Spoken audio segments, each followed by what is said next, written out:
시청자 여러분 안녕하십니까? 노준영입니다. 안녕하십니까? 김희정입니다.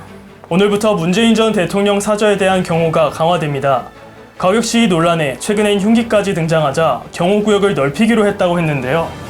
네, 대통령 경호처는 사저 울타리까지였던 경호구역을 울타리로부터 최대 300m까지 넓히겠다고 밝혔는데요. 22일 0시부터 곧바로 효력이 발생됐고 구역 내 검문 검색과 출입 통제도 강화됐습니다. 앞서 윤석열 대통령은 평산마을 과격 시위에 대해 미온적인 입장을 밝혀왔죠. 하지만 시위의 수위가 갈수록 높아져 지난 금요일 김진표 국회의장이 경호 강화를 제안하자 윤 대통령이 이를 수용한 겁니다. 네, 그렇지만 경호구역이 확대되더라도 법률상 집회 자체를 막을 수 있는 것은 아니어서 평산마을 내 과격 시위가 중단될지는 좀 더 지켜봐야 할 것으로 보입니다. 이 시각 주요 뉴스입니다. 윤석열 대통령이 대통령 비서실에 정책기획수석실을 신설하고 청정책기획수석으로 이관섭 한국무역협회 상금 부회장을 임명했습니다. 또한 홍보수석에는 김은혜 전 의원, 국가안보실 2차장인 임종득 전 청와대 국방비서관이 임명됐습니다. 국민의힘 조호영 비상대책위원장이 차기 당대표 선출 시기에 대해 12월경에 전당대회를 시작하면 1월 말이나 2월경에 아마 새 지도부가 뽑힐 것이라고 21일 밝혔습니다. 구체적인 시점에 대해선 이준석 전 대표의 가처분 신청 결과와 수사 진행 상황 등 불확실성이 제거돼야 날짜를 정할 수 있을 것 같다고 덧붙였습니다. 윤석열 대통령의 국정 수행에 대한 긍정평가가 2주 연속 상승하며 30%대 초반을 기록했다는 여론조사 결과가 발표됐습니다. 8월 2주차 윤 대통령의 지지율은 8주 만에 하락세를 멈추고 30.4%로 소폭 반등한 후 이번 조사에서 32.2%를 기록하며 2주 연속 상승했습니다.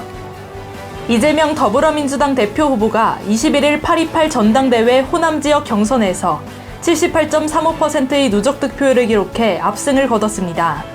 한편 박용진 후보는 전날보다 1.54%포인트 하락한 21.65%의 누적 득표율을 얻어 이른바 확대명이 굳어지고 있는 추세입니다. 통계청은 이번 달 들어 20일까지의 무역 수지가 102억 1,700만 달러 적자를 기록했다고 밝혔습니다. 올해 8월 20일까지 무역 수지 적자는 254억 7천만 달러로 역대 최대를 기록했습니다. 네이버가 독거 어르신 AI 돌봄 서비스인 클로바 케어콜에 사용자와의 과거 대화를 기억해 다음 통화에 활용하는 기억하기 기능을 도입합니다. 이를 통해 대상자와의 이전 대화 중 지속적인 관리가 필요한 건강, 식사, 수면 등 주요 정보를 기록하여 다음 대화에 자연스럽게 활용할 수 있게 됩니다. 올해 2분기 소득 하위 20% 가구는 실소득의 약 76%를 필수 생계비로 지출한 것으로 나타났습니다. 이와 대비된 소득 상위 20%인 5분위 가구의 필수 생계비는 215만 8,353원으로 월 평균 실소득 832만 9,979원에서 차지하는 비중은 25.9%에 불과했습니다. 올여름 대형마트에서는 복숭아가 수박을 제치고 가장 많이 팔린 과일인 것으로 집계됐습니다. 21일 이마트에 따르면 복숭아의 인기 요인은 올여름 생산량이 늘어 가격 경쟁력이 높아졌기 때문으로 복숭아의 매출은 22.9% 늘어난 반면 수박 매출은 8.7% 줄었습니다. 다른 대부분의 물건 가격이 오르는 고물가 국면에 유독 쌀값만 하락세를 보여 농민들의 걱정이 커지고 있습니다.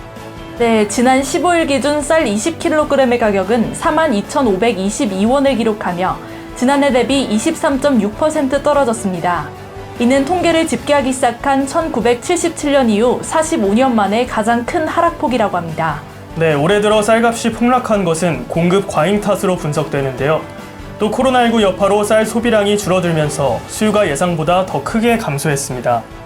당장 농협 창고에는 2021년산 쌀 재고가 쌓여있는 가운데 신곡 출하를 앞둔 농민들은 올해 수확기 쌀값 안정 대책을 정부에 요구하고 있습니다. 이 시각 주요 뉴스였습니다. 구독과 좋아요는 저에게 큰 힘이 됩니다. 지금까지 김희정, 노준영이었습니다.